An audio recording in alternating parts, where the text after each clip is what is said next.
మాచర్ల మాజీ MLA Pinnelli రామకృష్ణారెడ్డిని arrest చేసిన కారణంగా ఇది అక్రమ అరెస్ట్ అంటూ కావాలని దొంగ కేసు పెట్టి ఇరికించారంటూ తన పైన అభిమానంతో ఇక్కడ వైఎస్ఆర్సీపీ కార్యకర్తలు అదేవిధంగా నాయకులంతా కలిసి ఇక్కడ హైదరాబాద్లో ఉన్నటువంటి ఒక ప్రాంతాన్ని ఎంచుకొని ఇక్కడ bus stand temple bus stand centre అంటారు, ఇక్కడ పెద్ద ఎత్తున నినాదాలతో పిన్నెల్లి రామకృష్ణారెడ్డి గారికి సపోర్ట్ చేస్తూ ఉన్నారు. ఇప్పుడు అసలు దీనికి అందరికీ ఎలా ఎలా వీళ్ళు ప్రతిఘటిస్తున్నారు, ఎందుకు ఇలా చేస్తున్నారని కనుక్కుందాం. శ్యామల గారు, పిన్నెల్లి రామకృష్ణారెడ్డి గారిని అరెస్ట్ చేసినందుకు మీ ఇక్కడ ఫైట్ చేస్తున్నారు. అక్కడికి వెళ్ళినప్పుడు మిమ్మల్ని అరెస్ట్ చేశారంట, నిజమేనా? నన్నే కాదు, అక్కడికి వచ్చిన వైఎస్ఆర్ కాంగ్రెస్ పార్టీ నాయకులందరినీ కూడా అడ్డగించుకునే ప్రయత్నం చేశారు. పిన్నెల్లి గారిని కలవనివ్వకుండా, వారి సతీమణితో మాట్లాడనివ్వకుండా ఉండాలని చెప్పి ఆ రోజున అక్కడ కొన్ని వేల మంది పోలీసులు అక్కడికి చేరుకున్నట్టుగా మాకు సమాచారం ఉంది. అంటే ఎవరిని కూడా పిన్నెల్లి అన్న ఇంటి దగ్గరికి రాకుండా నిర్బంధించాలి, ఆపాలి అనేటువంటి ఉద్దేశం వాళ్ళకి ముందుగానే ఉన్నట్టు మాకు అర్థమైంది ఆ రోజు. అంటే ఇప్పుడు అక్కడికి ఎవరు రానివ్వలేదు, ఓకే. ఇప్పుడు పిన్నెల్లి రామకృష్ణారెడ్డి గారు అరెస్టు సక్రమం అని టీడీపీ వాళ్ళు చెప్తున్నారు, దీన్ని మీరు ఎలా ఖండిస్తారు? వాళ్ళు సక్రమం అని చెప్పిన ప్రతిదీ అక్రమమే, ఏది సక్రమం కాదు. అది వాళ్ళు చెప్పారంటే అది ఖచ్చితంగా అక్రమమే అయి ఉంటుంది. మీరు ఎందుకు గోడ దూకి వెళ్ళవలసి వచ్చింది? ఆపేశారు కాబట్టి. ఆపినంత మాత్రాన ఆగిపోం కదా, గోడలు దూకు కాదు, గేట్లు దూకు కాదు, ఎలా అయినా వెళ్ళి కలుద్దాం అనుకున్నాం, కలిసాం. ఏంటండి, మా నాయకుడిని మేమందరం కలిసి సంఘీభావం తెలపాలి కదా, మేమందరం ఉండామని ధైర్యంగా చెప్పగలగాలి కదా. పోలీసు వాళ్ళు ఎంతవరకు ఆపగలుగుతారు? కూడా నోటీసులు ఇచ్చి ముందుగానే ఆపేశారు కదా.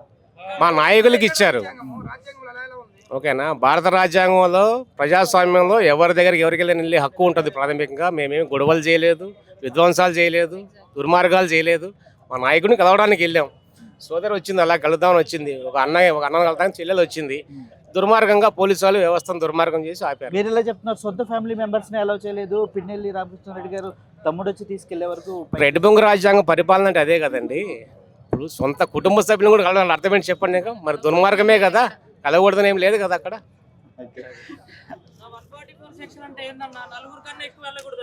అక్క ఒక్కటే వెళ్ళింది, అక్క ఒక్కని ఎందుకు పంపించలేదు? నలుగురు కంటే ఎక్కువ వెళ్ళకూడదని ఇచ్చారు నోటీసు. అక్క నేను ఒక్కదాన్నే వెళ్తానని చెప్పింది, అయినా ఎందుకు పంపించలేదు అక్కని? అదే అదే అడగాలి కదా గట్టిగా. మరి మీరు అంతా రాలేదు, సమాధానం చెప్పలేని రాజకీయం అది, దొంగ రాజకీయం.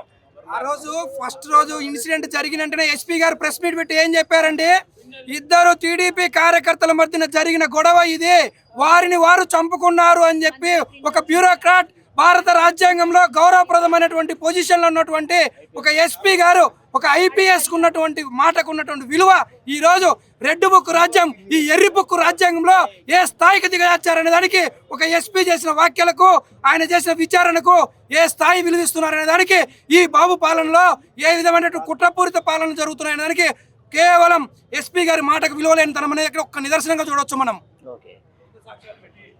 చెప్పండి. పిన్నెల్లి రామకృష్ణారెడ్డి గారు అయ్యప్ప స్వామి దీక్షలో ఉన్నా సరే బెయిల్ రద్దు చేయించి రెడ్ బుక్ రాజ్యాంగం 21 రోజులకే అయ్యప్ప దీక్ష విరమించుకొని అక్రమంగా అరెస్ట్ చేశారు పిన్నెల్లి రామకృష్ణారెడ్డి గారు. ఇప్పటి వరకు ఈ కూటమి ప్రభుత్వం 16 కేసులు పెట్టింది. తొందరలోనే పిన్నెల్లి బ్రదర్స్కి తగిన న్యాయం జరుగుతుందని మా పల్నాడు అండ్ రాష్ట్రంలో ఉన్నటువంటి వైఎస్ఆర్సీపీ అభిమానులు, కార్యకర్తలు అందరూ కూడా సమన్వయం పాటించి టైం కొరకు వెయిట్ చేస్తాము. మేము ఇప్పుడు ఏదైతే మమ్మల్ని ఎంత ఇబ్బంది పడుతున్నారో దానికంతా డబుల్ రెట్టింపు ఉత్సాహంతో వాళ్ళకి తిరిగి ఇచ్చేస్తాం, వడ్డీతో సహా. ఇంకో విషయము, ఈరోజు ఎస్పీ గారు చెప్పినారు ఆ రోజు చాలా క్లియర్గా. అట్లా నిన్న ఇంకో కామెడీ కేసు పెట్టారు. ఏమయ్యా అంటే, కేసు పెట్టబడిన అతను 20 అడుగుల దూరంలో ఉంటే అతను వచ్చి కొట్టాడంట. ఎట్లా అంటే అఖండ సినిమాలో బాలయ్య కిర్రం తిప్పినట్టుంటది. అతను కొట్టాడంట, రిప్స్ ఇరిగిపోయినాయంట. గిద్దలూరు నియోజకవర్గంలో మన యువజన విభాగం నాయకుడిని ఈరోజు ఎస్సీ ఎస్టీ అట్రాసిటీ కేసులో అరెస్ట్ చేశారు. చెన్నారెడ్డిని ఎస్సీ ఎస్టీ అట్రాసిటీ కేసు. ఎంత దుర్మార్గమా అంటే, 20 అడుగుల దూరంలో కొట్టించుకున్న వ్యక్తి ఉన్నాడు, 20 అడుగుల దూరంలో కొట్టిన వ్యక్తి ఉన్నాడు, కానీ అతనికి రిప్స్ ఇరిగినాయి. ఇదేమన్నా బోయపాటి సినిమానా?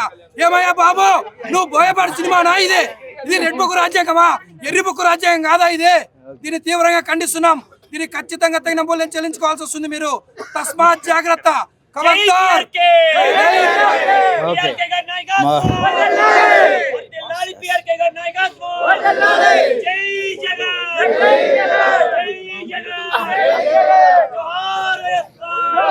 మీరు ఎయిర్ హోస్టెస్ పైలట్ కావాలి అన్నదే మీ కల అయితే ఏరో ఫాల్కన్స్ ఏవియేషన్ అకాడమీ అడ్మిషన్స్ కోసం డిస్ప్లేలో కనిపిస్తున్న నంబర్స్ కి కాంటాక్ట్ చేయండి.